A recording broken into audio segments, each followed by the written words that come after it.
Okay, so continuing on with our CNS lectures, we're on to Alzheimer's. This is the second part here. So Alzheimer's disease objectives, we're going to describe the symptoms of Alzheimer's disease and explain theories about why these symptoms develop. And then we're going to discuss the pharmacological goals for the management of Alzheimer's disease. This is a degenerative disease. It's a disease of progressive memory loss. It can start out with just a little confusion and disorientation, and it progresses until the person is unable to carry out ADLs. 70 to 90% of those with Alzheimer's have behavioral problems and personality changes. They go from being very sweet to being very belligerent and angry, or maybe they become more friendly if they weren't before. Depression with this is a comorbidity and it needs to be treated early. There could be psychosis, delusions, and hallucinations are a concern, especially if you have to add an antipsychotic with Alzheimer's. There's a safety issue there. Sundowning is a behavior change that occurs nightly. There's nightly symptoms when the sun goes down. Many of you probably have seen this as your CNAs in different long-term care facilities. Sundowning is a behavior change that happens with nighttime. The increase in symptoms can be a big bad safety issue for patients. So other behavior changes that can happen are wandering or getting lost, screaming out, agitation, and the end result of all of this progression is death. Within 4 to 8 years of onset, death can occur with Alzheimer's patients. They just can't function anymore. Treatments like antipsychotics also add to that and cause premature death. So a little bit pathophysiology. We know that neuronal degeneration starts in the hippocampus initially, where that's the area where memory storage occurs and processing. So then the initial inability to initially there's a inability to remember new things that happen, and then this progresses to an inability to access old memories. So progressing to the cerebral cortex, which is an area for higher functions, speech, perception, ability to process what's happening. All of this becomes impaired progressively. And here's why the cause of this is damage to neurons. And then they find in the brain these neurofibrillary tangles, which equals structural problems, which equals damaged neurons. They find these plaques, and the plaques have a beta amyloid core, which is a neurotoxic problem in the brain. There's also a decrease in brain mass, and they're not sure why the structural changes are occurring or why the damage is occurring, but they know that the result is decreasing acetylcholine levels are found. So you see levels are found 90% below normal in late disease. They're not sure if the decreasing acetylcholine starts first or if these structural problems with the tangles and the plaques lead to damage and lead to decreased acetylcholine, like kind of which comes first, the chicken or the egg. But the primary treatment to help with memory is to increase acetylcholine levels. Okay, so this picture is out of your book. We know our objectives are to increase the acetylcholine and try and slow progression of the disease. We know it can't be cured, can't be reversed. Let me say that again. Alzheimer's cannot be cured and can't be reversed even with increasing acetylcholine. So you also need to be treating the depression and any psychotic issues because it all adds to the premature death. So this image shows what's going on in your text. So you see in number 1, Alzheimer's disease has issue with the structures in the brains. The neurons are dying. The brain is shrinking. Memory is being lost. And then it shows the little, in the little picture where it says cholinergic neuron, it shows what's kind of happening there. The acetylcholine is released, and acetylcholine binds with its receptor. And then the normal action is acetylcholinesterase, which is it's gonna break down the ACH. So then you don't have that ACH available anymore. And then also the cholinergic receptors are letting go of their ACH, and then this acetylcholine cholinesterase is breaking it down. So you have issues there with enough acetylcholine being around. The good thing about understanding this is that if we use these cholinesterase inhibitors, they're not going to break down the ACH, and then we get more available for the patients. Another factor is the excessive amount of glutamate that is implicated in cell death and damaging neurons. So if you use these NMDA receptor agents, that can help from allowing the excess amount of glutamate and killing of all these neurons. So there's some combination therapies to think about. They show down there donepezil and memantine. Let me see if I covered everything on that one.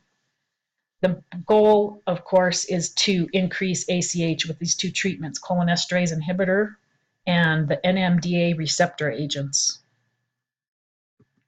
So with the cholinesterase inhibitor, donepezil or Aricept is our first one. There's some issue with this one as far as cost goes. It's a pretty expensive drug. Looked to be, when I was trying to update this, looked to be about $175 to $200, but they're showing a lot of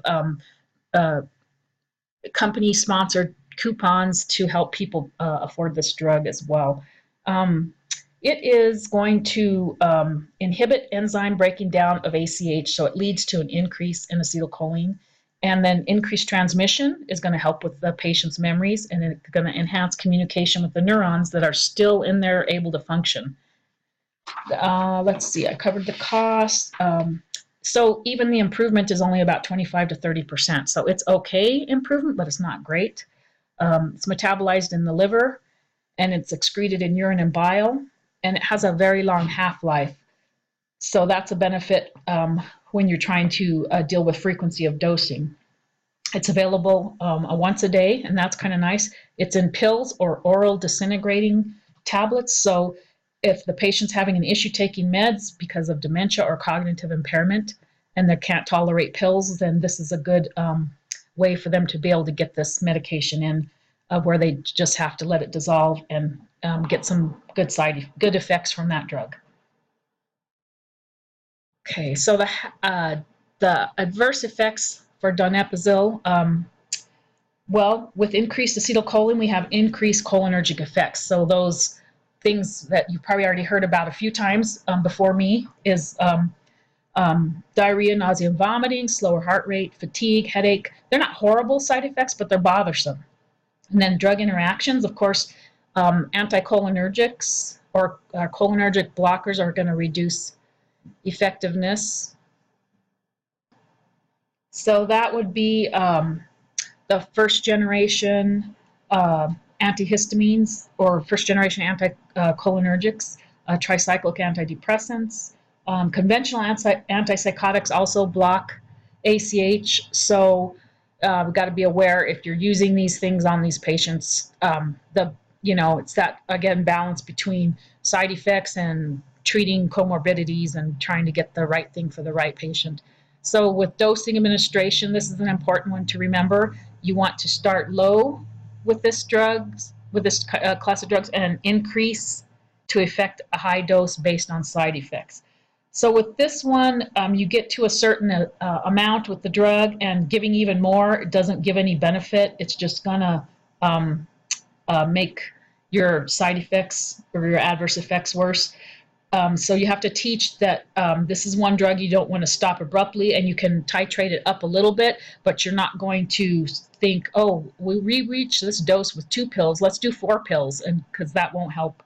So again, teaching not stopping it abruptly because you'll get rebound symptoms and rapid progression of those rebound symptoms. Memantidine is an NMDA receptor antagonist, so it's going to block that receptor. So kind of how this works is magnesium blocks calcium from getting through in the normal physiology resting state here. So in the presynapse, glutamate's released, and then that latches to the NMDA receptors and it pushes the magnesium away, and then that opens the gate so the calcium can get through. That's the activated state. And so in the activated state, the calcium kind of is the messenger. It goes through all at once and takes the message across. And then once it's done, the magnesium comes back on and blocks so that the calcium has to stay out again until it's built up for the next message. So the glutamate has dissipated and that magnesium can block. So with Alzheimer's, it's always in a slightly activated state, and the glutamate is sort of half opening the channel. So there's this trickle of calcium that gets in, but not enough. Calcium needs to be in a big group, a big influx to give the message. And so you have this persistent activated state that's not really helping get the message through to the neuron. So when you have memantine on board, it fixes this process and it allows for a larger influx of calcium as this messenger to get the neuron activated. It helps keeping that channel blocked until there's enough calcium built up to where you have the glutamate releasing and opening it, and then a big influx of calcium. So it's helpful in restoring that normal physiology in the neuron messaging and neurotransmitter actions. So this drug is indicated for moderate to severe disease, and it can be used alone as monotherapy or along with Aricept. So it can be used with Aricept, which is nice. The adverse effects are going to be dizziness and headache, and they're not terrible also, but they're kind of still there. It's nice it can be used together with another drug. So other therapies that may be used but maybe aren't really proven to have that much help, NSAIDs. They were studying because a high dose, which is the inflammation dose of 800 milligrams, was kind of, they were trying to prove it as helpful, but it has to be taken for 2 years prior to onset of Alzheimer's symptoms or Alzheimer's. So I don't know if people really realize they have Alzheimer's 2 years before they're actually diagnosed.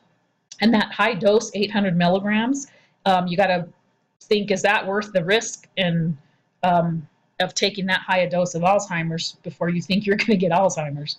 So ginkgo is also something that doesn't really help, but overall it can help with cognitive and behavior issues, not really because of Alzheimer's, but overall issues.